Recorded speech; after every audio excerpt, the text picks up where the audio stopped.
Yo, yo, yo, yo, what's going on out there? What's good?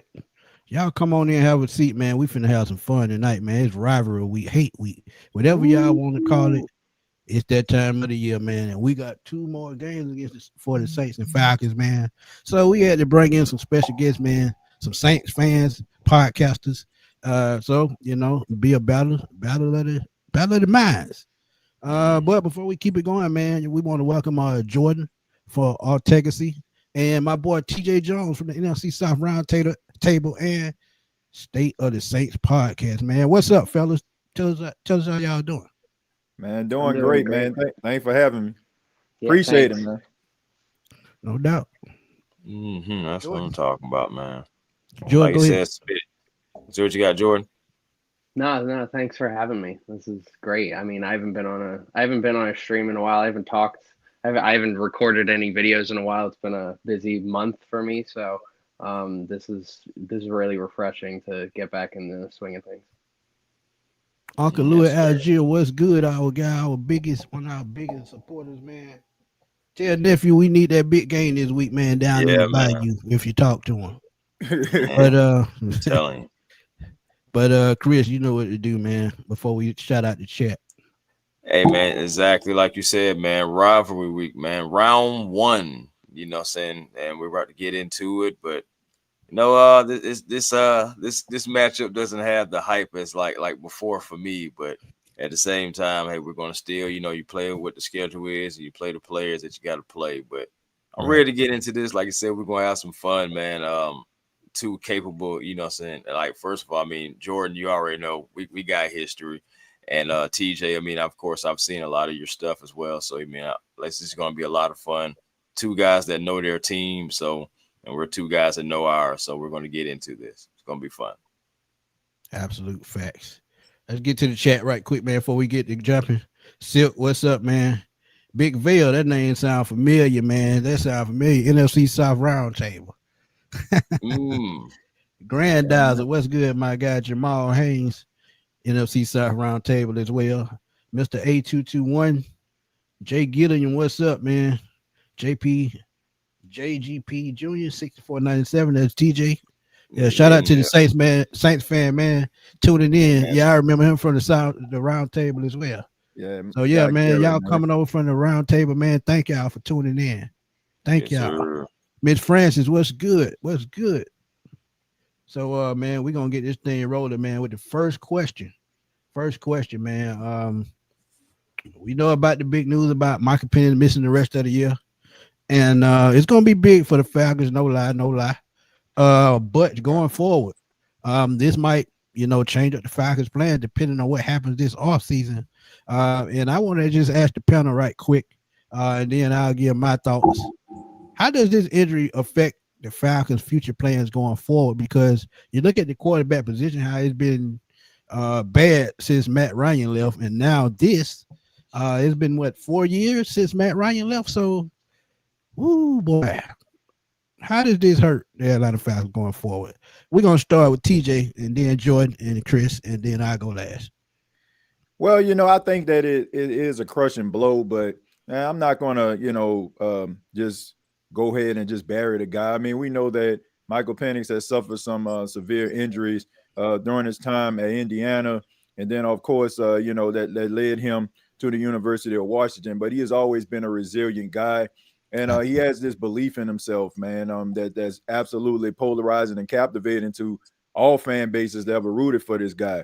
It's unfortunate, but, this isn't like back in the days when Gale Sayers was playing football, when you have ACL injury and you can't bounce back from it.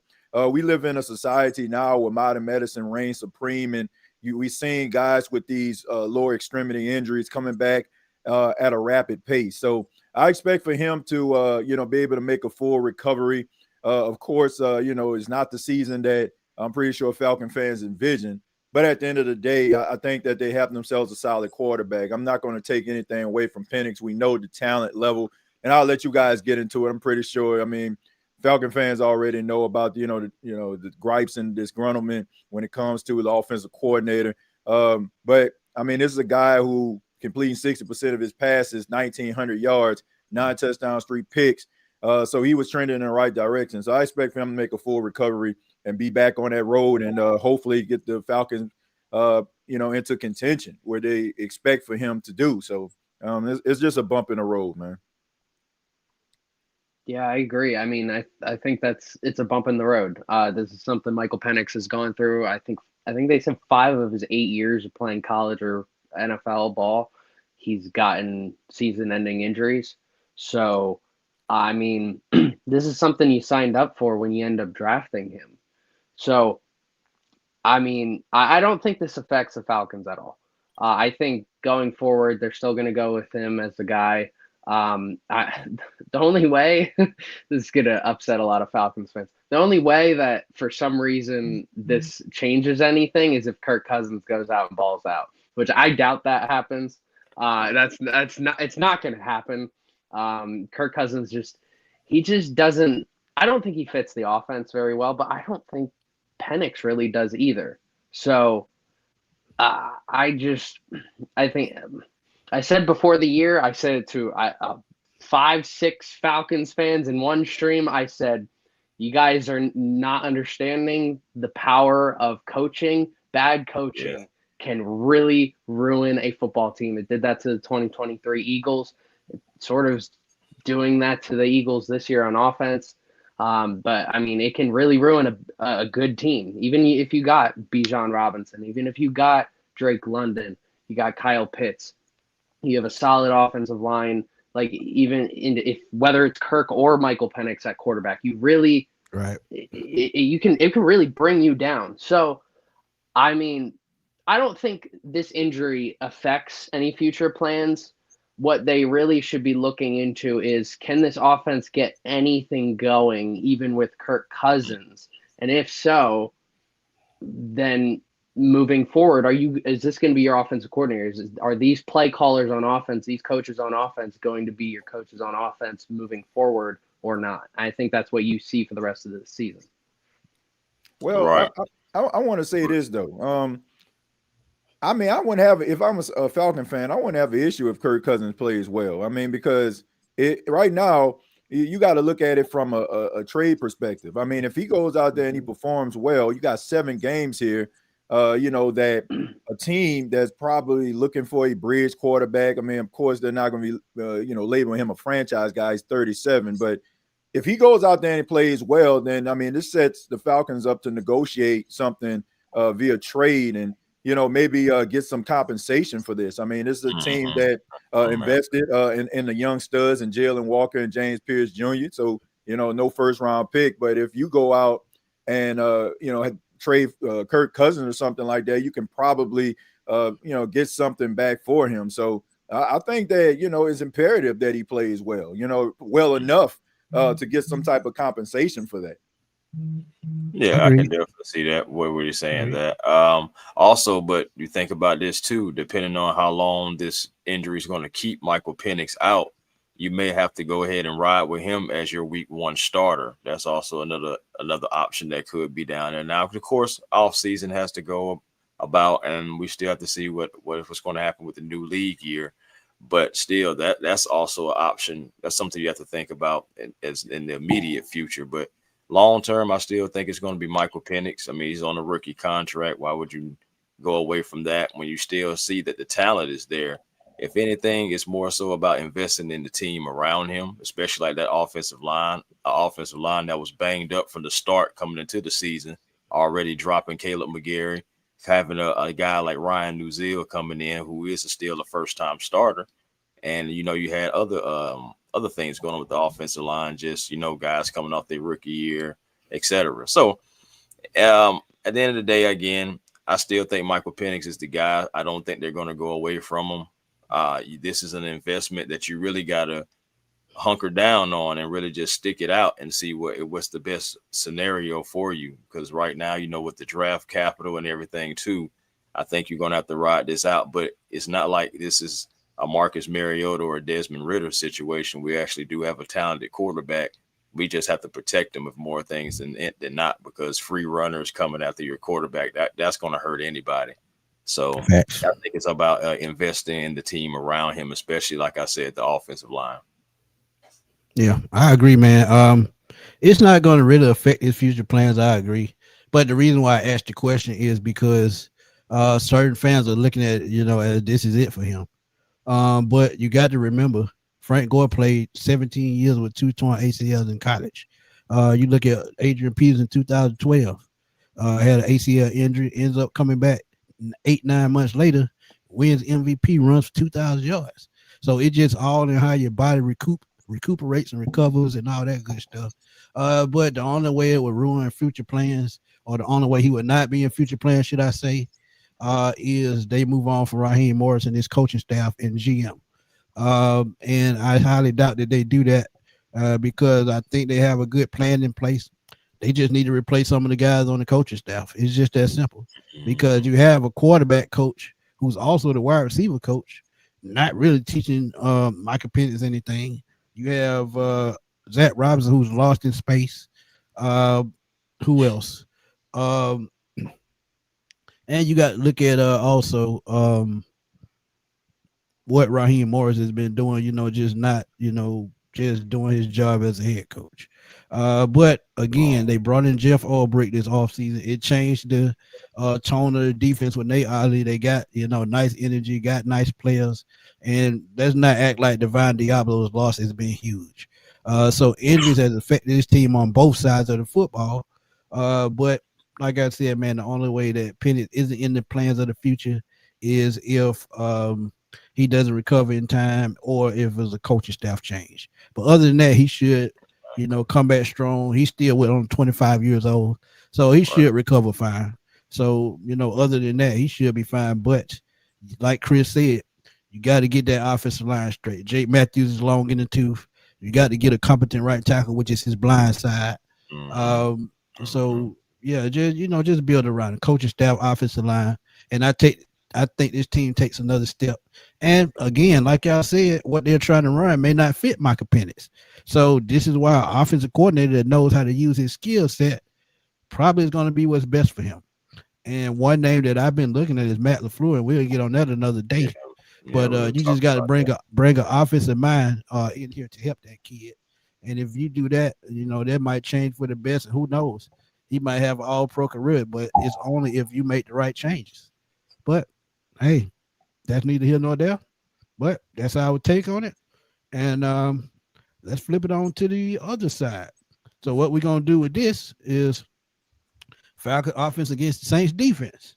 We're gonna talk offense. Jordan and TJ gonna talk defense, and how to counter. So offensive wise, Chris, what do you think we have to do? Oh, well, of course, commit to the run. We're going to have to make sure that we're hitting those gaps, man. Using Bijan Robinson, you think about it, Michael Penix, he's out. Kirk Cousins, we have to kind of get him going because he has been without live action. So we're going to have to start trying to see if you can get him into a flow. One thing that can help that is, of course, the run game. If Atlanta can run the ball well early, then it can keep New Orleans honest. Then you possibly can go into some play action because, yes, we did see Kirk Cousins under center when he came in. So that is definitely a possibility with the play action, using motion, using bunches. Darnell Mooney is the number one wide receiver. So Kirk Cousins and Darnell Mooney are going to have to be on the same page. Even though I'm nervous about the connection between the two, we have got to figure out a way to get Kyle Pitts moving across the middle and also just keeping him involved, engaged. He has to get back into the beginning of the season, kind of like the first 4 or 5 games, in Kyle Pitts, because lately he's gone back to the Kyle Pitts that we don't like in Atlanta. Correct. So that's going to be one thing that's key, man. But it's all going to come down to the coaching. What is Zach Robinson going to do? It's winning the game within the game for me on the offense, man. And a lot of times we don't.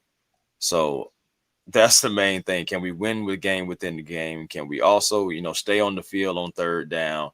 Again, being in third and manageables. And in red zone, we have been a little bit better, but got to be consistent. So get down in there and putting up 6 instead of 3. That's the most important thing for me. What you got, Smitty? Yeah, I agree 100%. That offensive line, they got to find a way, to be consistent this game with run blocking. And the Falcons got to lean on the run. I've been saying that all year.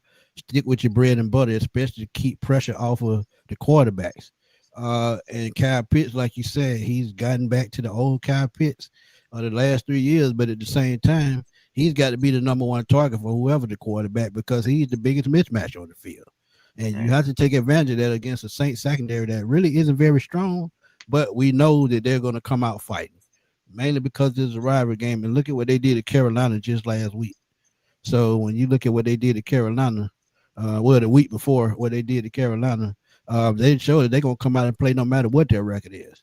So with Kyle Pitts, you saying Darnell Mooney, number one receiver, I don't even know if he's the number 3 receiver at this point. I trust David Seals more than I trust that guy, man. Because one thing, the frustration is really kicked in, man, on this offense. And that's what they're suffering from, frustration, bad quarterback play, bad play calling. And, it's just carried.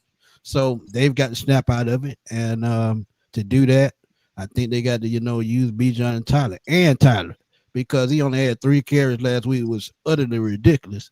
You've got to wear down the defense, man. A team that, has, just like the Falcons, has been on the defense, has been on the field a lot all season, but just wear them down with the run game. If you can do that, hey, I think you'll be fine. But that's my take on the offense. Before we get to y'all on the defense, quick super chat. Shout out to Craig, man. Thanks for the early Christmas gift, man. Truly appreciate it. He said, I heard rumor that there was talks about Terry, about making coaching changes. What do you guys think? I believe it when I see it, man. To be honest, but honestly, I think Zach already had his future set up at Oklahoma State, so I know there would definitely be a change of offensive coordinator. I think Dwayne Lett for the offensive line coach. I think he is safe, and I honestly think anybody outside of Zach Robinson is safe because I think he's the weakest link. Like I said, you probably got to go and find a wide receiver coach. I forgot about that. And you got to find a quarterback coach, which is probably going to be DJ Williams moving forward because I don't see TJ Yates coming back either. So yeah, that's my thoughts on that. But I believe when I see it. I mean, yeah, I agree with you, but I'm not gonna lie to you. Special teams coach has got to go. Oh, Marquise Williams, absolutely. And the crazy thing about it, they fired him already. So why you bring him back? But Smitty, you really want to ask that question when I head coach it? Now, all right, guys.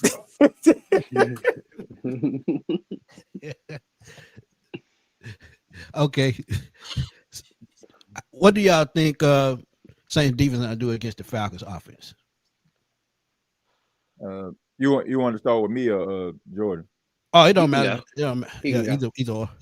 Okay, I mean, I just think that you have to be able to stop the run. You got to be able to neutralize Bijan Robinson and Tyler Algier.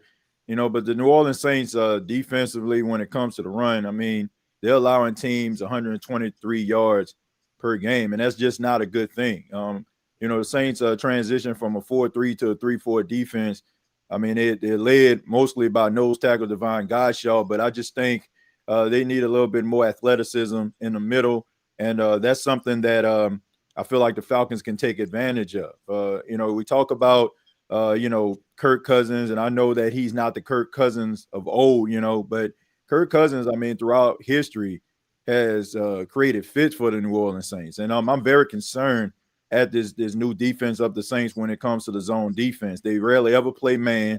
And, even if you're limited at wide receiver, I mean, all you're asking these wide receivers to do is find soft spots, in the defense, which, can possibly happen. Also, with Kyle Pitts, I heard you guys mention that. I mean, he just has to catch the ball. He has to be a reliable guy at this point. You are the guy when it comes to the pass catching, that Drake London is not going to be there. So the New Orleans Saints are going to have to try to get pressure on Kirk Cousins. He's not going to try to move outside of the pocket. He's going to try to stay there and make plays from the pocket. So they got to be able to get pressure. And they're also going to have to tackle well. I think that's something that helped them in the game versus Carolina. Rico Dowdle wasn't able to get started because the Saints were, tackling really well. And also they were really good in coverage. So the New Orleans Saints are they just have to do things well, right? I mean, you can't afford to miss tackles. You can't afford to have blown assignments. They're just not they're not wired that way right now. You can't afford it. So they basically got to play pretty sound defense and play disciplined defense in order for them to be able to neutralize the offense, especially in the running game. Yeah, you said it right there with discipline. That's one thing I've seen a lack of this entire season from the defense is discipline and just holding onto your tackles. And I mean, the X factors on defense are our linebackers between DeMario and Pete Warner. And I mean, if they get going, the defense can play better than it looks on paper. And if they can't get going, if they can't help us, then I don't know I don't know who's going to help us. But yeah, Devon Godshaw, I mean, you got to be able to stop the run, and he's got to be the run stopper. I wish Brian Bresee had a better. I was hoping for a breakout year from him, like a Pro Bowl, All Pro level season from him. I see flashes every now and then, but he just doesn't have that consistency. You got to be able to stop the run. I mean, you got Bijan Robinson and Tyler Algier on the other side. How are you going to stop that? I guess you got to play more of Cameron Jordan. I mean, Cameron Jordan's getting up there in age, man. I feel so bad for some of these veterans that have been on this team for so long. Guys like Cameron Jordan, even on the offensive side with Kamara, Taysom Hill. I feel bad because they're part of this team, and I just want them to be so successful. But you got to play a lot of Cameron Jordan because, I mean, he's going to be better at stopping the run than Chase Young. I don't even want to get started with Chase Young. I have an issue with him.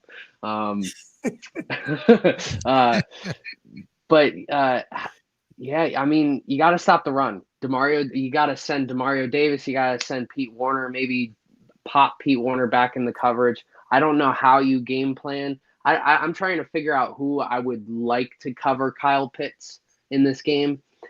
I just don't really know who. Yeah, I don't have nobody that cover Kyle Pitts. He's such a mismatch. The issue is Kyle Pitts himself just isn't very consistent of a player. So it's like, I guess we can put anyone. I mean, I guess we could maybe bring down Justin Reed and play Justin Reed on him. We could maybe slide in DeMario and do a little bit of like Alante Taylor and Demario Davis zone coverage on him. That's really all I can think of against him. I mean, if Drake London was playing in this game, I'd be like, all right, we're kind of screwed. But Drake London not playing in this game is a huge deal. Not even Michael Penix not playing, because I think Kirk Cousins playing in this game versus Michael Penix, I don't think that matters. It's the fact that Drake London's not playing, because if Kool-Aid's playing against Drake London, oh, this is gonna be a rough game. It's gonna be a rough game defensively. But the one thing I can hold myself on is the Falcons, no offense, incompetence from the offensive coordinator. Because he's unable to have consistent because he's not able to have consistent play calling and consistent just drives, it will lead to this zone defense that the Saints have. I mean, all it takes is a turnover. All it takes is one turnover. You get Alante Taylor on a blitz, it's on Kirk Cousins on his blind side, and you get a strip sack and a fumble recovery. That's a turning point in the game. You got to capitalize on turnovers. That's going to be the heart and soul of the Falcons offense versus the Saints defense. Is, can the Saints defense force the key turnovers when it matters most? Absolutely. Yeah. And to add on to what y'all saying about Kyle Pitts, it's just time. If he doesn't show up these last 7 games, I mean, it's just a busted draft pick. Let's just keep it real. I mean, he's 6'6", 250, runs a 4.4, 4.45, somewhere in there. And he's just not that. He just doesn't have that drive that he needs. And when you look at the Saints, and like TJ said, they play a lot of zone. You find holes in the zone, Kyle Pitts should eat in the middle of the field. And unlike Michael Penix, who struggles in the middle of the field, that's where Kirk Cousins thrives. So Yeah, you just got to take advantage of it, man. Even though we may be down, receivers, you still got to take advantage, man. Still got to take advantage. But another way to do that, we got to use, like I said, use that run game. Not just Bijan, but we got to get Tyler Algier involved always. I don't know how we can't just mix in between the two, because running Tyler will help preserve Bijan, and you won't be running him into the ground. Essentially, right. Man, I'm telling you, like in our 3 wins, when those two guys get at least anywhere between 12 to 16 carries, the Falcons are victory formation 3 times. And it's just like, I'm telling you, man, that run game is essential, and it may be essential even more going forward again with the quarterback situation. You may have to lean on it even more. Facts. But let's switch it to the other side of the ball, man. We talked about the Saints defense. Now let's talk about the Falcons defense, who entered this week 3rd in the NFL in sacks with 34, I think it is. I think we're 2nd, Smitty. I thought. It was 2nd. It's 2nd or 3rd. I know it's top 3. But when you look at this week's matchup against the Saints offense, who also have offensive line problems, I think the Falcons front 7 is going to eat this week. The last 3 weeks, I think they averaged 5 sacks a game. 6 sacks a game the last 3 weeks. Yeah, so we only had 18 sacks in the last 3 games. 6. So 6 sacks the last 3 games for the defense. I think the front 7 is going to be the key to this game. And look, I can't never pronounce his name. Is Shook or something like that, the quarterback. So when you look at a rookie quarterback, we play very well against rookie quarterbacks. And even though this is, like I said, this is a rival game, he's not scared to take shots down the field. We saw that in the Carolina game as well. And with the Falcons having problems, I think Mike Hughes comes back this week. The way Natron Brooks got beat like a slave last week, that can't happen again. So I think the front 7 is going to have to be key. I think they're going to have to get pressure on him to take pressure off the middle of the defense. Xavier Watts, he hadn't looked the same since the losing streak. Jesse Bates hadn't looked the same all season. I think he gets traded this off season. So when you look at the overall stature of the defense, it doesn't go without the front 7. Leonard Floyd out with a hamstring injury. So, man, look, front 7, they got to do their job. Take advantage of a weak offensive line. Alvin Kamara, he's losing the step. Let's keep it real. So you keep them one-dimensional passing the football. And if you do that, I think that's where the pass rush takes over. So with the Falcon defense, I just think the pass rush has to come through. What do you think, Chris? Yeah, I'm with you on that front 7. I mean, Alvin Kamara has definitely lost a step or two, but it's still Alvin Kamara, and it's still rivalry week, Falcons versus Saints. So at the end of the day, I still want to stop him, because one other thing is our Achilles heel is still the run game. And I know Kellen Moore, he has definitely emphasized that, and he wants to come out and establish the run. And who better than against your division rival? We have to make sure that we don't allow that to happen, because if they're able to mix in some run and some pass, that could spell a recipe for disaster for the Falcons. So, the front 7 is on those guys to set the tone, get after and rattle the cage of this young guy. You know what I'm saying? They got to get in there and they got to pray for him, They got to lay hands on him. It's not just about just generating the pressure. We got to lay hands on them, get them on the ground, get that jersey dirty a little bit. And I feel like that'll be a recipe for success. Again, first of all, the Falcons are nearly they're on the third downs. They get off the field on third down most times, nearly 40%. And for the Falcons, as far as like drop back rates, they're 37.9% pressure on drop back. So, and the Saints offense, they allow a lot of people to get up through there, man. So I'm expecting this front 7 to really get after it. This could be another game to where maybe James Pierce Jr. maybe can get after that quarterback. Jalen Walker, Brandon Dorless. The names just go on and on for our youth movement that has been, really a surprise. It's a pleasant surprise, because whenever the Falcons had a defense, it's just everything just going wrong on the offensive end. But this defense I believe in, and this rivalry, I think they're going to – this is an opportunity to see and evaluate how guys are going to respond. You know what I'm saying? Can they get up for a rivalry game? And if they can, I think it's going to spell a recipe for success for the Falcons. I think you're on mute, Smitty. I can't forget about you know who, man, and Mr. Taysom Hill, the Falcon killer. You just got to remember he's still on the team. He lines up anywhere on the field, and trust me, he's going to be a big part of the game plan this week. And even if Kellen Moore is a rookie coach here, he know that, I'm sure. And look, I'm telling y'all, Taysom Hill, you just got to watch out for it. And we're bottom 5 against the run now, so that's going to be a big part of the Saints game plan. But TJ, go ahead. What do the Saints offense have to do against this Falcons defense?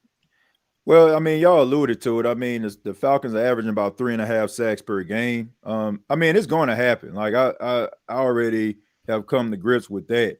You know, I think that this is a litmus test for Tyler Shuck. You know, I think that, you know, a couple weeks ago against Carolina, you know, he answered some questions. But when you go back to his draft scouting report, the biggest issue was him getting a little bit of happy feet and, you know, making erratic decisions once he senses pressure. Now, a couple weeks ago when he did sense pressure, I've noticed improvement in the footwork. He stepped up in the pocket. He always looked downfield and a lot of unscripted throws, you know, break like wide receivers and tight ends breaking off their routes. So, I mean, he's going to have to be a little bit creative, and he's also going to have to stand strong in the pocket. He'd also have to understand that he's going to have to take one on the chops from time to time in order for him to deliver the ball down the field and make a play. I like the way that he is aggressively pushing the ball down the field. You're actually trusting your wide receivers versus what I feel like what Spencer Rattler was doing at the time. I think Spencer Rattler was kind of playing the quarterback role as a guy that was doing it for week to week. You know, he had to make the right decisions versus Tyler Shuck is just out there like, look, I'm going to just go out there and just put it all on the line. And that's how you got to play. And guys start to like rise to the occasion when they feel like you have this belief in them to be able to make plays. So number one, he's going to have to stand strong in the pocket and understand that he's going to have to take it, you know, in the chops from time to time. But it's all about trying to make plays to win the game.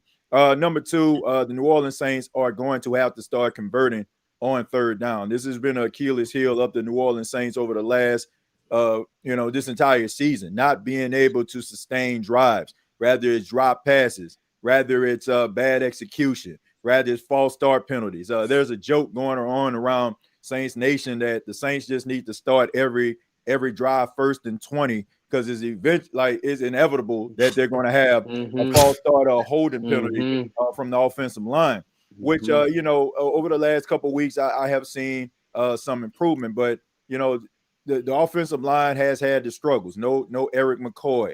Tallahassee Fuaga is dealing with an ankle injury. You have a stud in Calvin Banks who is playing really well.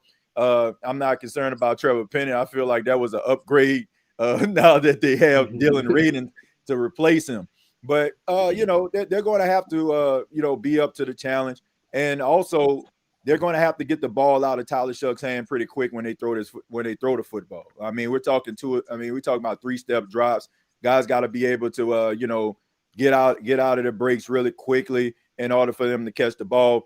As far as the running game, you know, I think that the New Orleans Saints' biggest issue when it comes to Alvin Kamara, is he the Alvin Kamara of old? He is not.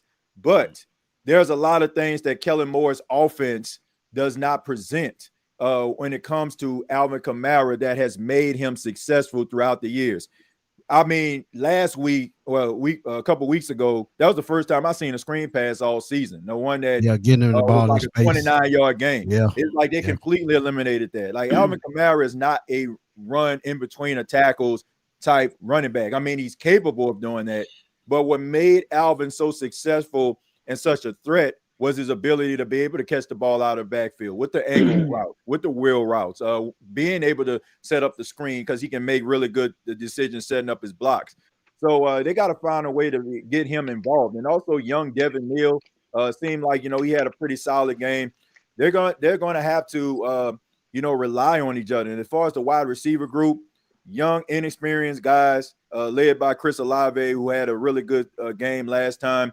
But you have Devon Vele, a guy they barely even used. The Saints traded a 4th and a 7th-round pick for him, but he's going to be used quite often now that Rashid Shaheed has been traded, and now most recently Brandon Cooks is no longer with the team. So he's going to have to step up. And then you also have Mason Tipton, an undrafted guy at Yale. He's going to be stepping up.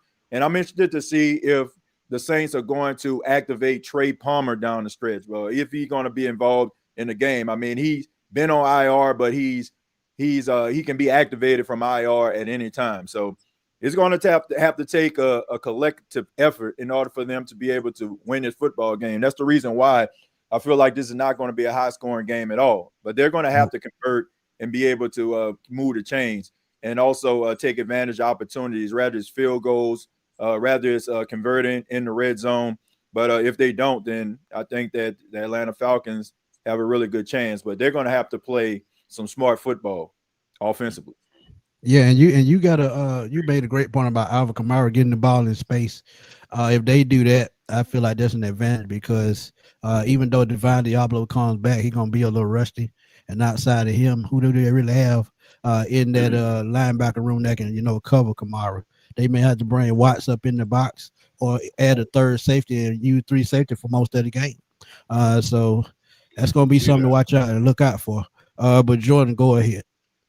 Yeah, I mean, when Kellen Moore got hired, I thought, wow, Kamara is going to be utilized as an all-purpose back. Like we're going to see him. I thought we were going to see the best version of Alvin Kamara. I honestly thought we were. With Kellen Moore, I mean, even before Saquon, what he did with Austin Eckler, what he did with Tony Pollard, like utilizing them in all aspects of their game. And Kamara, I mean, his entire career, he's been like that.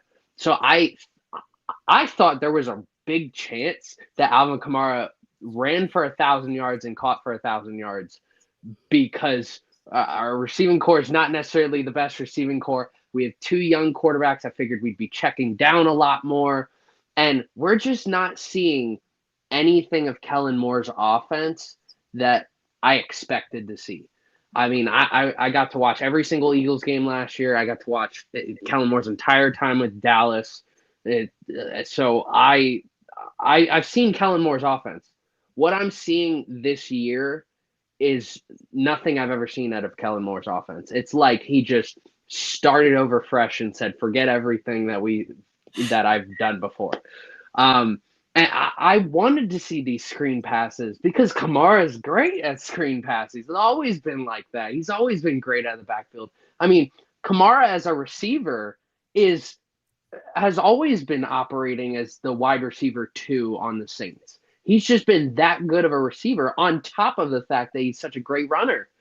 And we're just not seeing that. On top of that, the offensive line. I mean, TJ, like you said, the offensive line it's banged up. You got injuries. Even the young, talented guys like Fuaga, he's got the ankle injury. I'm worried going into this game because of the pressure that Atlanta just puts on all offensive lines. Never mind our banged up offensive line.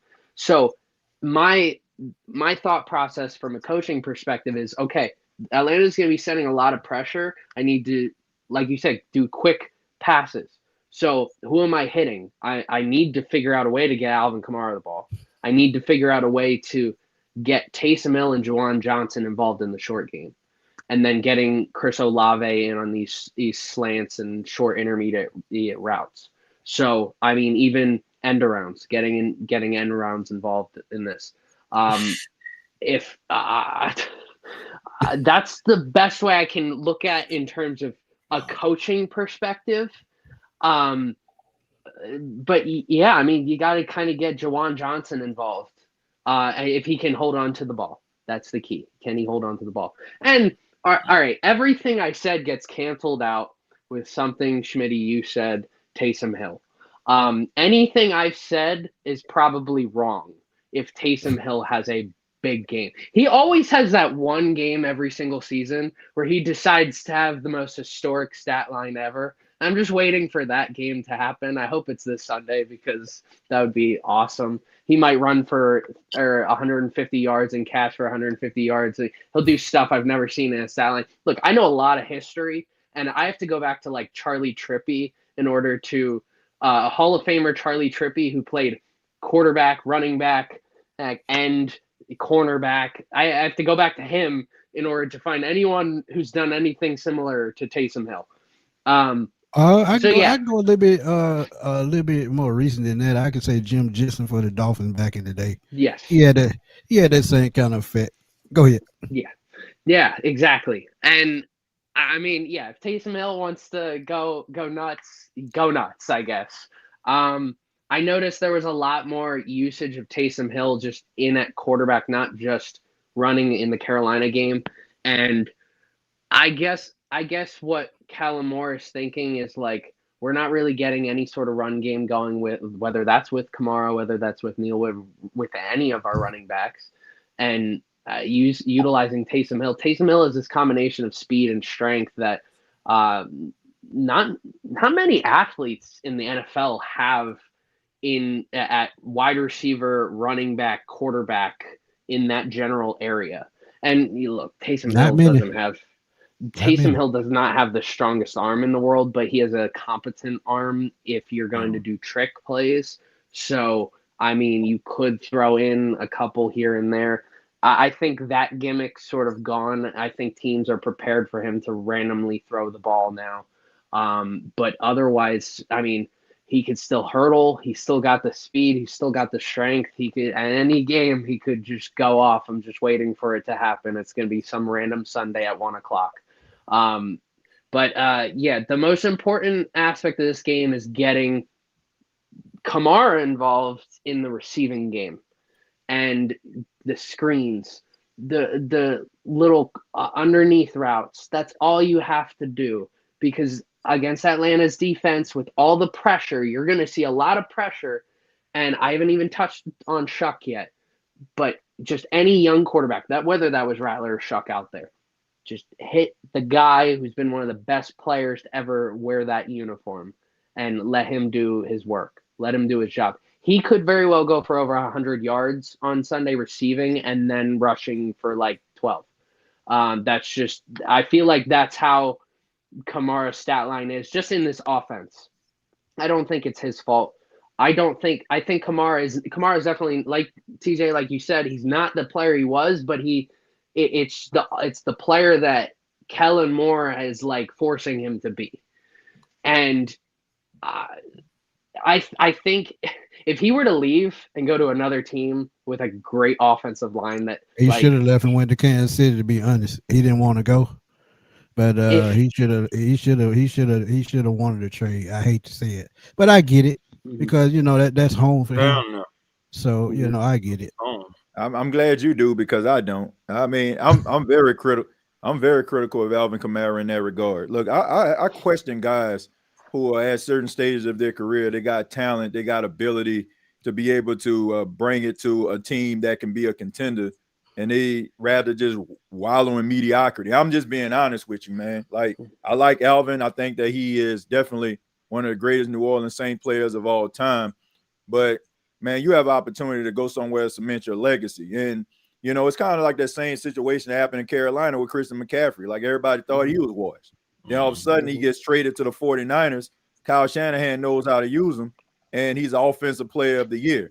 So I honestly, I think that Alvin Kamara is selling himself short in this New Orleans Saints offense as they try to figure it out. But to me, man, look, I'm trying to win. Like, I mean, football is a business at the end of the day. Nobody is going to sit up here and be mad at Alvin Kamara looking at the New Orleans Saints, the state that they're in, and be like, man, Alvin left us or deserted us. Like people would understand that you want to bring something to the table, and legacy is on the line. So I'm very critical of Alvin when it comes to that. But I mean, I appreciate him wanting to stick it out, but in a way, I didn't understand it. I don't. And like you mentioned, like with Christian McCaffrey, I mean, like, he could go to a team like the Chiefs and just revitalize his whole career. Yep. and take his game to another level that he may not necessarily have ever seen. I mean, he's never even ran. I thought this was going to be the year he was going to run for 1,000 yards. Now, I've never cared that he's ran for 1,000 yards. It's more of like a personal thing. Like I'm hoping that I just want him to do it just for his sake. I just want to get him 1,000 yards rushing. But he's always never been that type of player because he's so good at receiving. He balances them both out in terms of running and receiving that he doesn't necessarily need to touch the ball 300 times and go for 1,500 yards to be one of the best running backs in football. But you go to a top team like the Chiefs, and you could see a different version. I throw another team out there that I just knew he was going to go to Denver because they really don't have a solidified running back in Denver. He goes out there, you see what just happened to J.K. Dobbins. If he's out there at the trade deadline, that becomes his spot. And he's working with a guy he's familiar, a guy that Drew Brees like, and Bo Nix.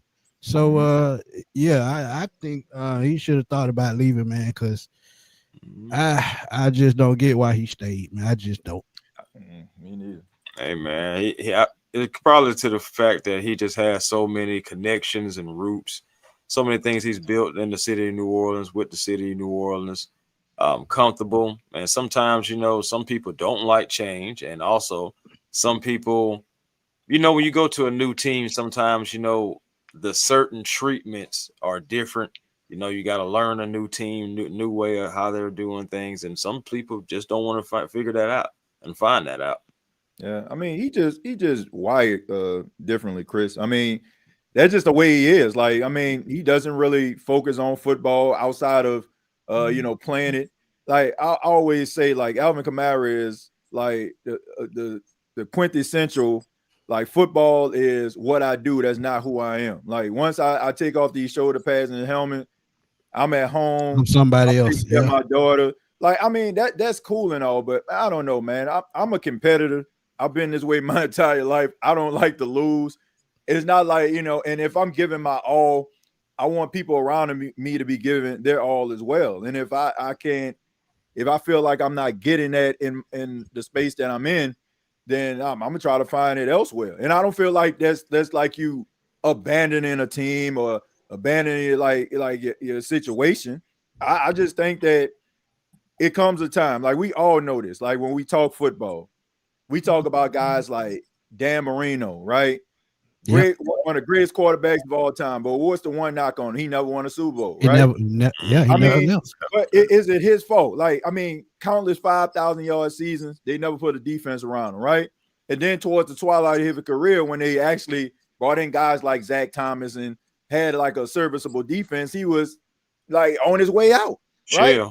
I mean, so we know that legacy is extremely important. And also when they having these meetings, fellas, about the Hall of Fame and and they start bringing your name up, and the one knock on you is, oh, you didn't win a Super Bowl, or like you missed a playoff. You're right. Sometimes it do be their fault. Yeah, I mean, doing the same thing, right? I mean, legacy is important, and sometimes submitting your legacy is even more important. I mean, another person, like look at Russell Wilson right now. Like Russell Wilson, if he didn't go to Denver, if he didn't go to New York, then we probably be talking about this man being a Hall of Fame. But look at the last couple of years of his career. So that stuff matters, man. Submitting your legacy is extremely important, man. And I don't want Alvin, I don't know, man. I just think there's a lot more meat on the bone, and he's kind of like costing himself an opportunity at immortality by being loyal to a team that, as of right now, just going through a rebuild, and it's probably going to be this way for a minute. Yeah, how many years he got left on that deal he just signed? 2 or 3? I think I like two more years on the deal. Yeah. Yeah. So, that's and by that time he's gonna be over with. It's gonna be over with. But quick super chat, man.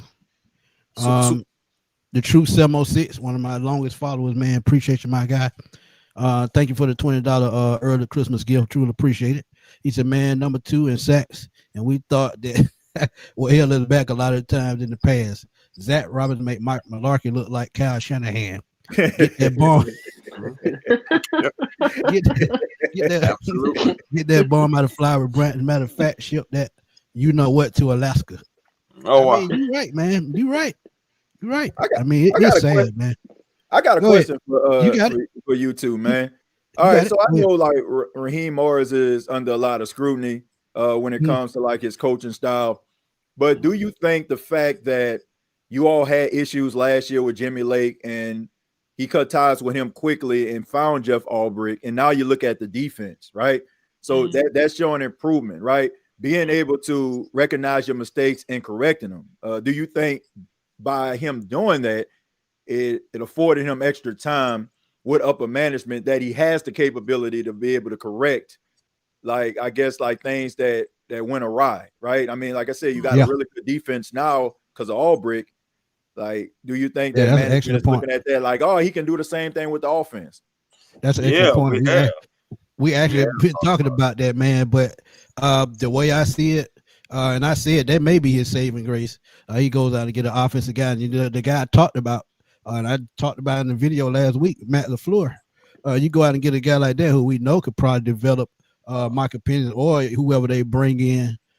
He can, just fit right in, plug in his offense. He's good to go. And when you look at that too, you look at, a coach in waiting. We know they like to stay in-house. And if Raheem doesn't work out next year, you got your coach in waiting, because I know you're not going to go out and go, just try something new, because that's just not what the Falcons do. They like to hire guys that they're familiar with, because look at what they passed over in the last hiring search. Mike Vrabel, Bill Belichick, Mike McDonald, Jim Harbaugh. So they like to be familiar. They picked over all those guys just to bring back Raheem Morris, which didn't make sense and will never make sense. But at the same time, it's who they're familiar with. So in that aspect, Matt LaFleur makes a whole lot of sense. Why? He was a quarterback, passing game coordinator and an offensive coordinator in Atlanta, and they know him very well. So he could be a coach in waiting as well. So it just makes too much sense. Yeah, I mean, because I'm gonna say this. I just feel like, okay, man, it's like you sitting in a boardroom and you're on a break of being fired, and it's like, okay, give me a reason why we should keep you. I mean, I feel like the hiring of Jeff Albrecht will give him an extra year. Now I will say this, man. I feel like it's just an uphill battle when it comes to Raheem Morris. I don't think that the Falcons, this is in my opinion, will never live up to their full potential as long as he's a head coach. It's just something about him, I feel like, that just holds this team back. He gives me, and people think I'll just be saying this as a joke, but I'm serious. He gives me Dennis Allen type vibes, man. Like, agreed. When I look at him, I just see Dennis Allen. We had them discussions on the NFC roundtable for a whole season. That's ridiculous. But it's good you bring up that point about being his saving grace. And I agree with that. That could happen. But think about this. The players that are here now, what if they don't buy into what he's selling and they, don't play this good down the stretch? And the ownership be like, I mean, he could probably come in and change it, but are the players really going to have the energy to play for him after this season? And you got to think about that. And if they don't, some of the key players going to say, hey, man, I want to trade. I got to get out of here. I just can't, I can't rock with this no more. But go ahead, Chris. That's what I've been talking about anyway. I mean, just going back, just trying to go back so I can answer the question.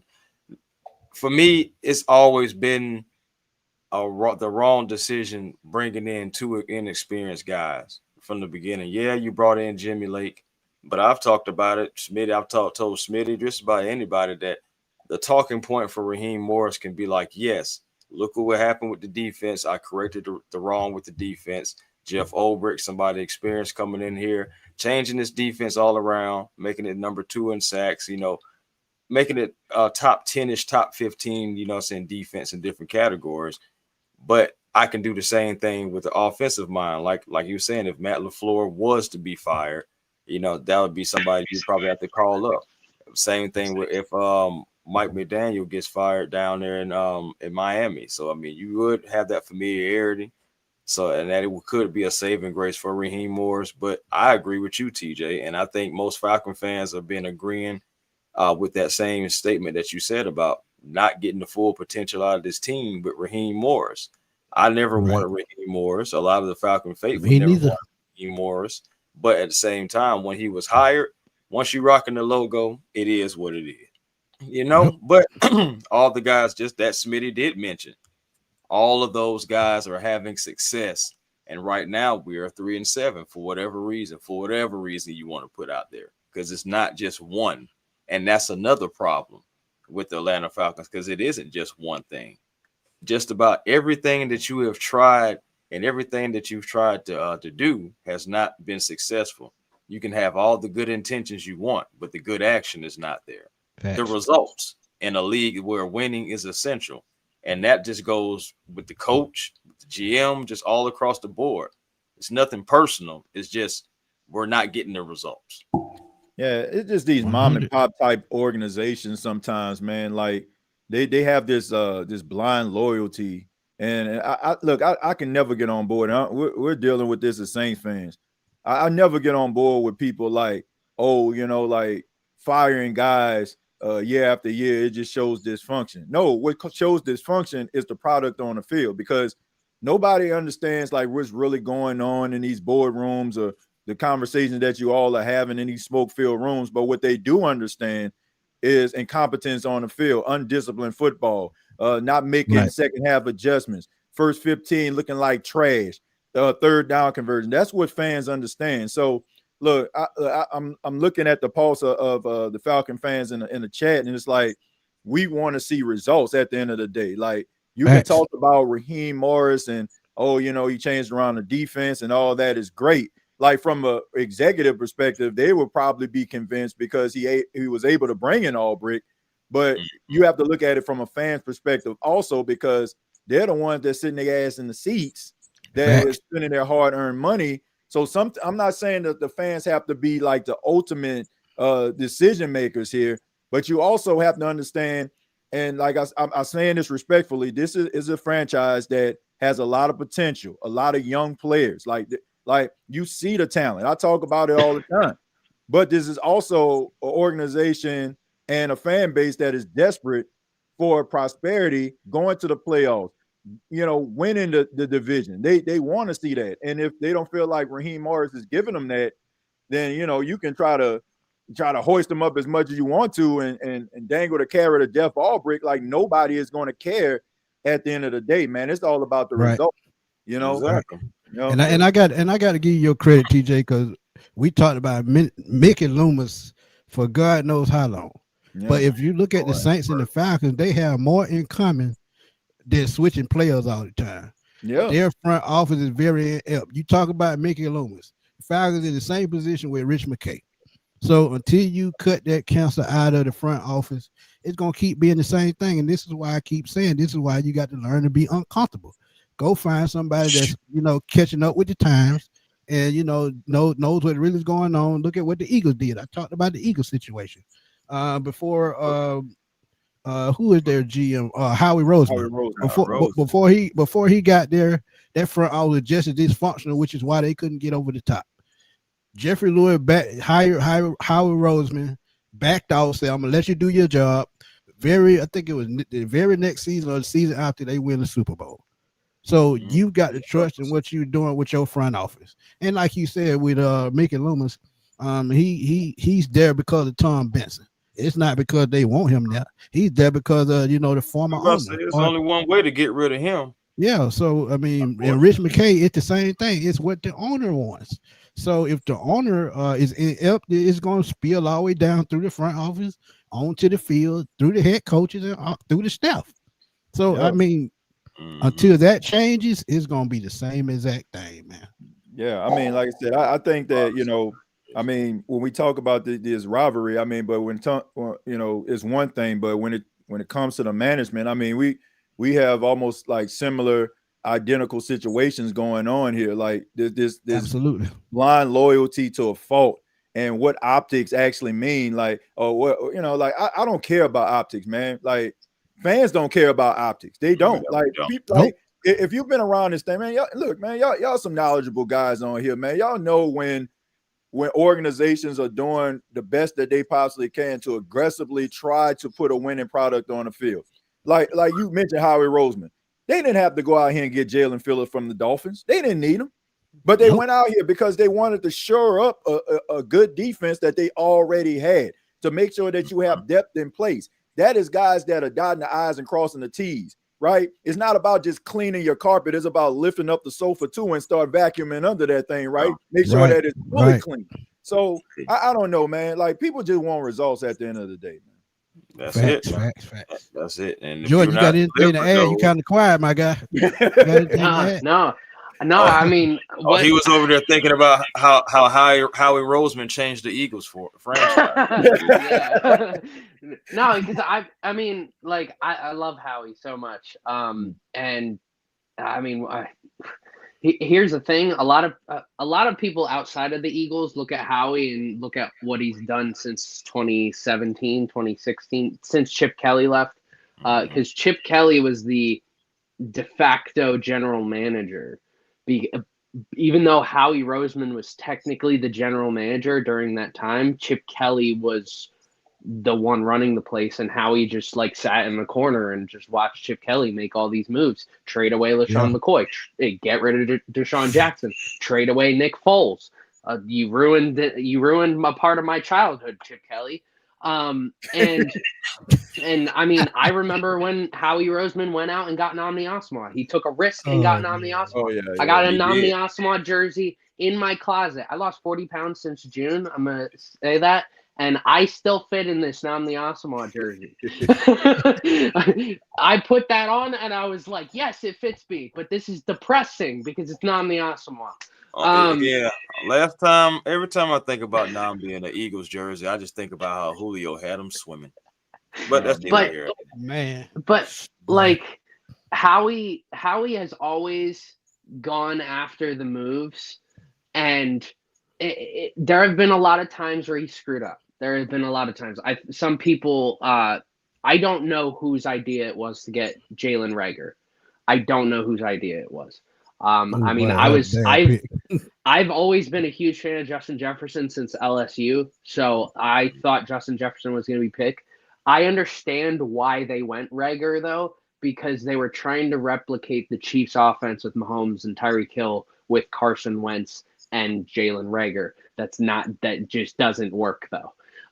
So there have been hits and misses, but that's how Howie Roseman got 2 Super Bowls for the Eagles, and that's how he got to 3 Super Bowls. Is taking risks. You need to be able to take the risks, and like you guys are all saying, you got to be able to take those risks in organizations. And like for the Saints, going from Sean Payton to Dennis Allen, they weren't taking a risk. They were just they wanted to be comfortable. Going from Drew Brees to Jameis Winston, they were trying to be comfortable. And I think going after Kellen Moore was that was a risk they haven't done in a while. And since Sean Payton got hired, that's the last time that they ever had some sort of risk. And going out and drafting Tyler Shuck, part of me is like they drafted Tyler Shuck only because they were in a rebuilding year and we're going to go get a number 1 overall quarterback in this draft coming up.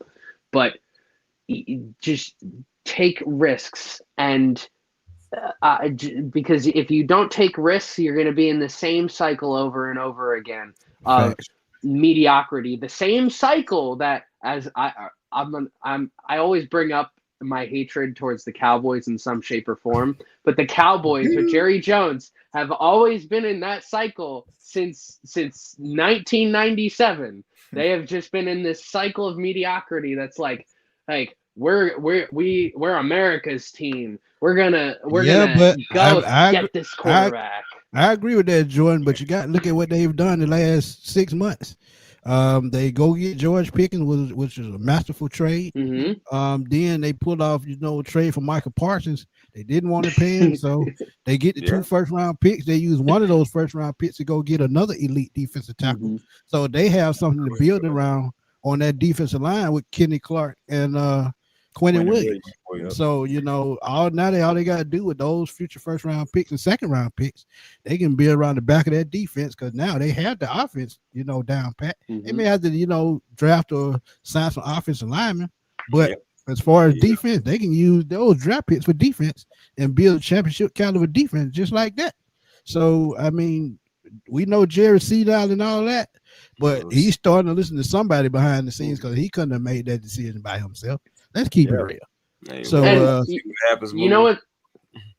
you know what they're gonna do though? They're gonna trade away CeeDee Lamb for something stupid. This is what they're gonna either trade Dak or they're gonna do something stupid. They always have these great moves, and then they follow it up with a why'd you do that move? Like trading away Micah. Well, CeeDee Lamb, I would not be mad because I think George Pickens, to me, if he was such a troublemaker, he probably top 10 receiver in the league. Let's be real. Because you look at his numbers, he averages 15, 16 yards a catch for his career.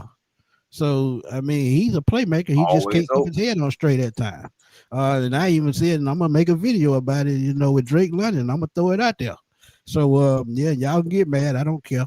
But, George Pickens, he's a number. And I'm telling you, in that draft, if he tear his ACL, he would be in Atlanta instead of Kyle Pitts. Mark my word. Mark my word. Yeah, I just think that, when it comes to these executives, sometimes, I mean, fans just want to see that you're actually trending in the right direction. I mean, if you have so much negative equity built up with bad decision making, people don't care. Like they can only hold you accountable for the bad decisions you make, especially when those decisions are they trump the good decisions that you make. Like, for example, I mean, I mentioned that. Way too bad. I mentioned that the New Orleans Saints, made a trade with the Denver Broncos for Devon Vele for a 4 and a 7, right? I mean, the guy only has maybe 5 or 6 receptions. He got traded at the beginning of the season, but everybody looks at that as a bad decision. But if you look at what the New Orleans Saints did last year, and they traded Marshawn Lattimore for a 3rd-round pick, that's a smart decision. Because I mean, I like Laddie, but he is not the same for the Commanders, right? I mean, he's out for the season, but he's not the same guy. But people aren't paying attention to that because you have so many bad decisions that Loomis has made over the last couple of years that people are like, oh man, whatever. I mean, a clock is right twice a day. That's the way they feel. So you got to be able to build that stuff up. And also, football is a parity, man. Football is designed every single year for every team to be on an equal playing field. And the way that Howie Roseman is out here aggressively making these decisions, this is how you beat this parity that the NFL has every single year. You can't rest on your laurels and be like, oh, man, we won a Super Bowl last year. Or we got to the Super Bowl, didn't win. All right, man, we close. No, man, you got to constantly build because you got to look at the teams are getting better. The players that you had out here that found success last year, guys got game tape on them. They're scheming for them. There's no well-kept secrets anymore. You got to be able to rise above this parity. And a lot of these teams, like ours, unfortunately, they don't. They're so busy, keen on loyalty.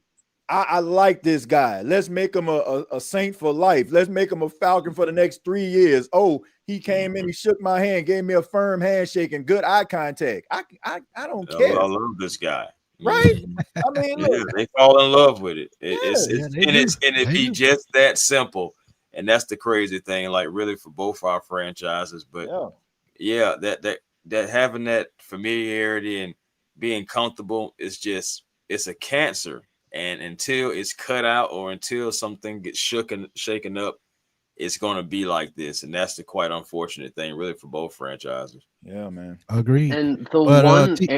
Go ahead, right quick. The one thing I will say is, I would rather be in this situation with the Saints where I'm okay with, the future of any position changing.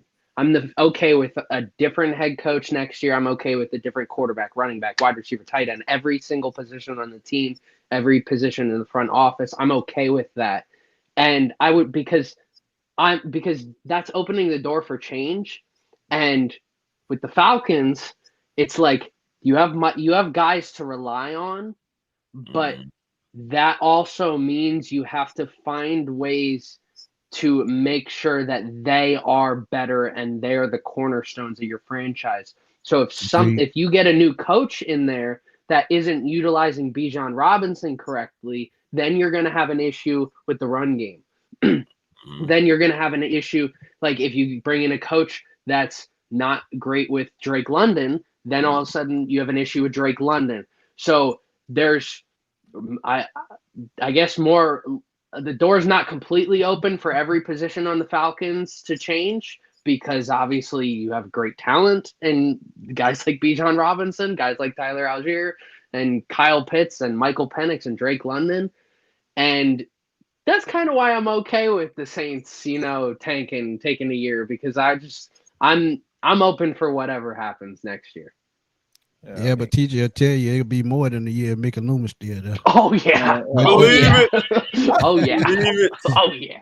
I would have to say I would rather have the Falcons situation, because they do have young guys that could potentially be cornerstone players. I mean, I think it all comes down to, Jordan, finding the right guy that could utilize the strengths of this offense. And I think that's easier. Like, because you got to think about it. Okay, it'll probably take years for a franchise in order for them to develop players, rather it's through the draft, rather it's free agency, depending on your cap situation. But when you actually have some guys that are capable, like Bijan, like Drake London, Tyler Algier, like you got pieces that you can actually build around. It's just a matter of coming up and finding a mastermind that can be able to put this collection of talent together in order for them to be formidable every single week. So I'd rather have the players in place. I mean, look, we know, if I can use a basketball analogy, we know Doug Collins was the coach of the Bulls, right? I mean, and they had a lot of talent, but it took Phil Jackson to come out there with the triangle to make the Chicago Bulls successful, right? So they had the talent. It was just a matter of the coach coming in, finding what is needed in order for the team to find success consistently. So I think the Falcons just need some new leadership and a guy that can steer them in the right direction, rather it's finding the right offensive coordinator or that offensive-minded coach, which many teams try to find to be able to get the best out of these players. Super facts. But since you on the road, TJ, you're going to throw out your X facts. Mm-hmm. X up. Look, you talking about as far as the game? Offense and defense. Well, my offensive X factor, of course, it has to be Chris Olave. Chris Olave is now the number one guy. I mean, there are no other players that are close to his skill set at the wide receiver position. I think that when it comes to Chris Olave, I think this is one thing that he benefited from the Rashid Shaheed trade, is the fact that he is now the down the field threat again for the Saints. His rookie season, that's what he was. Like, you still had Michael Thomas, who the Saints were looking at as their number one guy, and Chris Olave was the down the field threat. Now he goes back to that. If you look at him at Ohio State, that was how his bread was buttered. They had Jackson Smith and Jigba. They had Garrett Wilson. He was the down the field guy. So I think that is something that he brings to the Saints game. And I think that he's a better contested catch guy than Rashid Shaheed is. Like, Rashid Shaheed catches the ball when he's behind a defense. I mean, he's going to hit his head on a goalpost. But if you have a guy running lock and step with him, just like it was with Emmanuel Forbes last week with Seattle, he was able to knock it away. Chris Olave is able to catch that contested ball. So he is the X factor to me on the offensive side of the ball. Defensively, I'm going to have to go with Chase Young. I know, Jordan, you have your reservations about him, but he has been playing better, than he has in the Saints uniform. It's not coming in a form of a sack, but, when you have a guy that can get pressure and get the quarterback off the spot, or a guy that can actually move a quarterback in order for another defensive player to get the quarterback on the ground, it's still beneficial. I think sometimes we pay a lot of attention to guys like Myles Garrett, guys like Michael Parsons that consistently get the quarterbacks on the ground, but we don't really pay attention to the guys sometimes that are the dirty work type players that are the reason why the sack took place in the first place. But I think that Chase Young has got to be that guy. I think that the Saints are maybe like a consistent pass rusher away, from being a formidable defense. But as of right now, Chase Young is the most athletic defensive guy on their front. So he's going to have to come and he's going to have to get Kirk Cousins off his spot. And rather it ends up with Brian Brzee in a sack, Cam Jordan getting a sack or somebody else. being able to get to the quarterback or even rushing Kirk Cousins. It has to be in his hands. So those are my 2 X factors. Yeah, I get it, man. That's a great point. But let me get this super chat before you go, Jordan. Before you super chat. From Furball, man. He says, why don't we play Easter Stick? So why not develop him for next year and try to be a starter? Let's be honest. No one wants to watch Kurt, 60-year-old uncle man, play unwatchable football. I mean, a lot of us feel like that, man, but you got to look at it as maybe they still trying to win, because like I said earlier, man, they can't just go out there and stick it up on Sunday, because trust me, if they do, more and more players are going to be like, I got to get out of this mess, man. I got to. At the end of the day, that's what it is. Go back and watch that Raiders versus Chargers game, and you tell me if you still would want Easter Stick to be. I remember that game. Oh my goodness, the worst interception I've ever seen in my life, man. He tried to throw a screen pass. I mean, threw it right in the guy's hand for a pick six. Y'all deserve better than that, bro. My thing is, look at what he did this past preseason. He I mean, it may not have been that bad, but it's still bad. It was bad. Man, I don't know, man. I mean, look, I like Easton Stick. He gonna be a career backup, because he has some games where he look all right, but I don't think that's the direction you want to go. Man, I made a jingle about that guy. I'm about to say, we got the song. Yeah. Pull up with a stick and throw a pick. You know what time it is. Throw an Easter Stick. Throw a pick. We good. Joy, go ahead, my guy. Chris Olave was actually gonna be my X factor because of his downfield threat. So I'm gonna switch it up. I'm gonna say it's Juwan Johnson. He's just got to be able to hold on to the ball. Hold on to the ball. We're good. I mean, I've been a huge fan of Juwan since he was at Penn State when he was a wide receiver, and it's so weird now that he's a tight end. But I mean, again, getting those underneath dink and dunks, like I'm not going to put Alvin Kamara as the X factor, because in my opinion, if you're a coach focusing on the Saints offense, Alvin Kamara should be your number one X factor that you're focusing on because of his ability to do a lot of different things. I mean, you could also say Taysom Hill, but I'm going to say Juwan Johnson just because of those underneath passes that Shuck is going to have to make, especially down the middle of the field. Defensively, I'm gonna go Jonas Sanker. I love this dude. Dude, I love watching him. He has this energy to every time he makes a big play. I feel the energy of the defense change. And if I thought about saying Alontae Taylor, I could see like I said earlier, kind of like bringing him off the edge to get like some sort of strip sack, but I think the guy who's going to be a difference maker, I mean, you could bring him down to try and cover Kyle Pitts. Maybe he makes a big hit on Kyle Pitts. I don't know. Maybe he forces a fumble. But this guy, he's a difference maker. I'm very curious to see how he looks going forward. But I love watching this dude.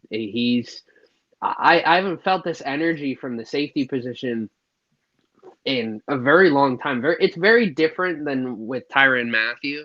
I mean, I would say probably haven't felt this way since Malcolm Jenkins. Wow, and been a while. I will say it's not really saying all that much. I mean, considering we had Marcus Williams for a little bit. He was good outside of one play.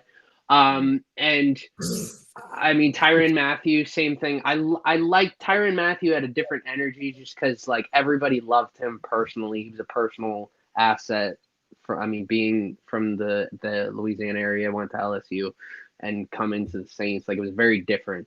But this guy, he's new. He's something. He's a young difference maker that I haven't seen in a while in the secondary. Yeah. That's cool, man.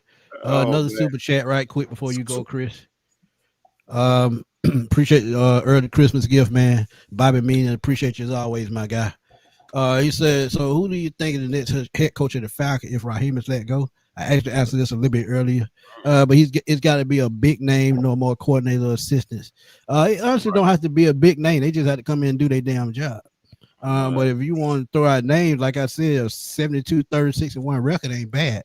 And if he's let go by the Packers, I gotta say Matt LaFleur, and I'm gonna stick with that. I'm gonna say Cliff Kingsbury. I think Cliff Kingsbury would be a good coach for y'all, and also I would not be mad at that either because of what he brings. He actually ran the type of offense Michael Penix ran at Washington. Can I have Clint Kubiak instead? Another good one. I think Clint Kubiak as well. I like Clint.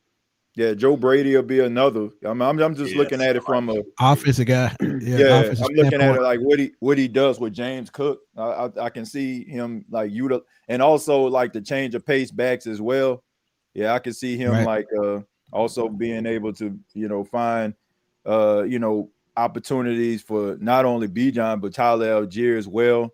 And and also, man, like I feel like he has a really good offensive game plan when it comes to athletic wide receivers too. I think that he really has helped Khalil Shakir, man. I mean, like coming to his own as a top slot guy in the league. So that's dope. But before you go, Chris, I got to give a shout out to Kimmerthump. He says y'all doing podcast with Saints podcasting, man. This is great, man. Hey, Jordan, TJ, I mean, we do shows with them all the time, man. We know they're a big Saints fan and probably do a show in a couple of weeks when they roll around again, because I've been working with these guys for a while. But man, thank you for that comment. And thank y'all Saints fans for coming through, chilling with the sports machine at A1 Forever. State of the Saints podcast and all Legacy, man. We truly appreciate it. But Chris, what are your X factors right quick? Well, I'm gonna start with the defensive end, and we talk about Jeff Ulbrich all the time, and as we should, but a guy that kind of gets lost in the sauce, and I continue to call him like the biggest free agent signing for us, is Nate Ollie. So Nate Ollie is my X factor. He's been having these guys getting after it. That defensive line has been getting after it. 18 sacks in the last 3 games, of course, second in sacks right now. So I expect him. Are you going after yet another young quarterback? Get after him, rattle his cage, and so cause him to make mistakes, because you got some playmakers, you got some ball hawks, you got some guys, some young guys who can get after it. You with the strip sacks, etc. So Nate Ollie, I want you to have these defensive linemen ready to get after it, still hunting, even though I know we don't have much of playoff aspirations to hunt for right now, but still just some pride, because it is rivalry week. And I believe that at the end of the day, you have to still evaluate the rest of the season on who's still showing up, and are they showing up to play or showing up just to get paid. So I think, that's going to be very important moving for the rest of the season on who's going to be here next year. So, yes, Nate Ollie, have these guys on point.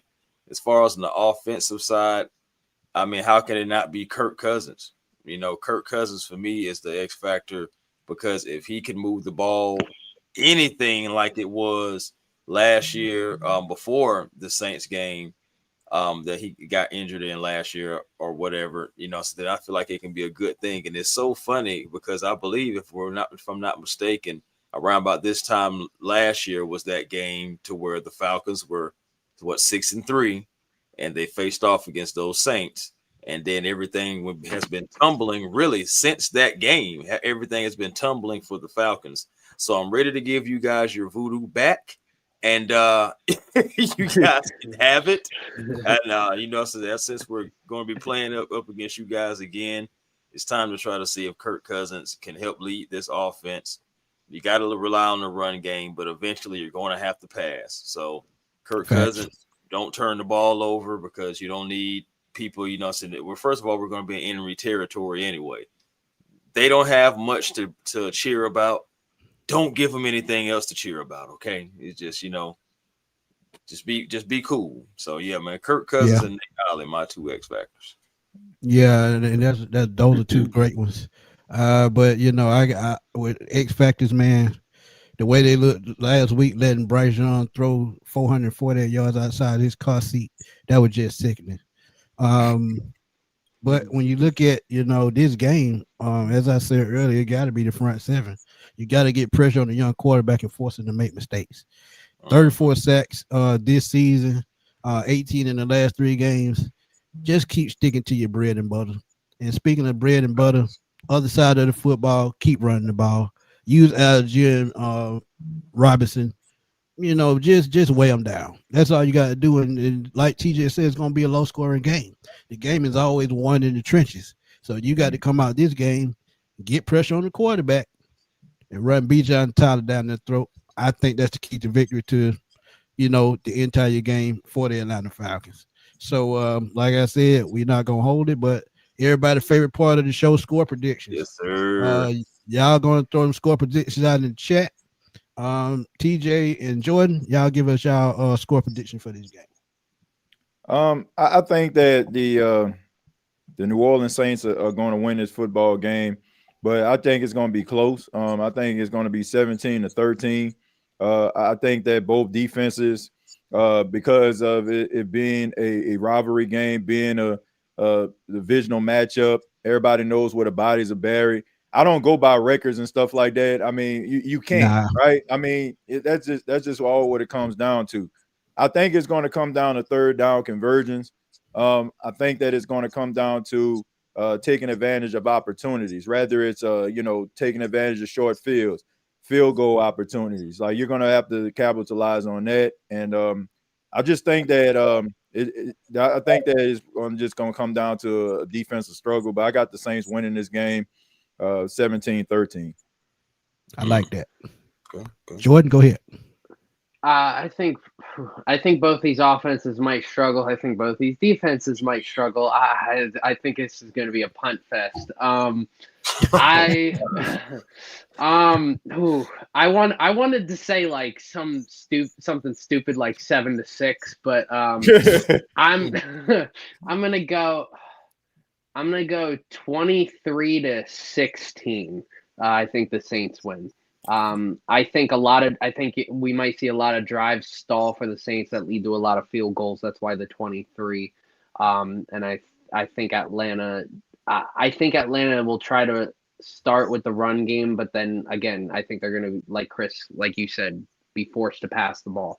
And so I'm going to go 23-16 Saints. Wow. Chris, go ahead. I don't know what you people talking about 30. What the Saints gonna get 35 points? I don't see nobody. I can't remember last time the Saints scored 25 points. God, dog. Right. Yo. Hey, B Lane might be the closest. I could see this. 3-3 tie. There it is. It is. Sheesh. Okay, Kirk Cousins. Let me see. No Drake London. Drake, you can have my knee if you need it, by the way. I just but no. But let me see. No Drake London. Kirk Cousins. Saints defense. Falcons offense. All right. I guess I'm gonna go ahead with a good old fashioned. I'm gonna go 19-17 Falcons. I think Zane Gonzalez is going to have to be our savior. Good luck with that. We ain't had luck with kickers all year, so man. I mean, Zane been okay for what it's worth so far, but I mean, this is a hate week. It'll be just our luck. Never mind. Let's just continue. Hey, TJ, blue kid swag, so you got to be a little bit more extra than that. You're extremely extra. You extra. I'm talking about 35. He piling it on, man. He piling it on. 35, man. But I said this game got to be won in the trenches. I mean that, man. Mm-hmm. Either it's gonna be Taysom Hill, and Alvin Kamara, or Bijan Robinson, Tyler Algier. Whoever has the most rushing yards this game will win this game.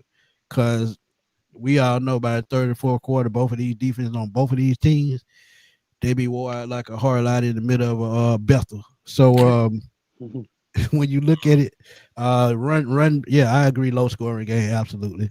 I'm going 16-13 Falcons. And don't make me out to be a fool. So yeah, 16-13 Falcons. Whoever wins the run game better, that's who wins the game. Man, I'm gonna tell y'all, I'm more concerned about Kirk Cousins as the quarterback than I would at Michael Penix. Like, I'm just saying, man, this defense that the Saints run, I just think that a veteran quarterback who has seen everything under the sun, they're gonna be able to execute. Yeah. And and we know, like, sometimes those veteran quarterbacks, they can be limited. We had at the wide receiver position, at some of the skill positions, but they're gonna know how to use them. Yeah. So I mean, I don't know, man. Like, I don't think he just that washed. And then also I have to look at the experience of the Saints. Think about this, TJ. Think about this. Remember what y'all did to him last year when he came to New Orleans? That's in the back of his mind somewhere. Yeah, man. Trust me. I mean, but you know, that was still a Dennis Allen type defense that they was running the last time. Even though he was fired, you still had Joe Woods, who was a part of his coaching staff that was still running that same type of defense. I mean, so I'm just concerned that, like, this zone defense and Kirk Cousins being able to pick this thing apart and be able to convert on some of those crucial third downs. So I think that's going to be an advantage for you all's offense in the passing game. Rico, I didn't think about that. He said they're going to put up 20 points twice this year. Jesus Christ. That's why I'm going 19-17 Falcons. Right there. Yeah, 16-13 is my score. I won't even give him a touchdown to get to 20. But if y'all would like to give out shout outs, y'all go ahead. Man, look, I don't have any shout outs, man. I'm just glad to be here with you all, man. Like, real talk. Like, y'all can find me, where y'all can find me, man. I'm here for my guy, my boy Smitty. Shouts out to you, Chris, man. Thank you for having me here, man. I really do appreciate it, man. I'm just here, to support my guy, and I'm happy to be here to talk football with all of you, you two as well, man, Jordan. So appreciate it. Thank y'all for having me. No doubt. Jordan, go ahead and give you a shout out, man, if you got one. Like I said, man, I always appreciate both of y'all, man. Yeah, no, I thank you guys. I'm shouting all you guys out. Thank you, Chris. I mean, I've known you for 8 years now. I mean, we've been talking Saints and Falcons for that long. Smitty, it's always been great talking to you and being on streams with you, man. TJ, thank you. I finally a Saints fan in a stream. I love it. This probably made my month, just having a Saints fan on these streams. I was getting tired of just every week having like 6 Falcons fans come at me, and I'm just sitting there, and I'm like, I mean, I remember at the beginning of the year, I'm like, I could see the Falcons going 8-9, 9-8, and then everybody else was like, oh no, we're going 14-3, we're going undefeated, we're winning the Super Bowl. And I'm just like, oh God. I need a Saints fan. So it was nice meeting you, TJ.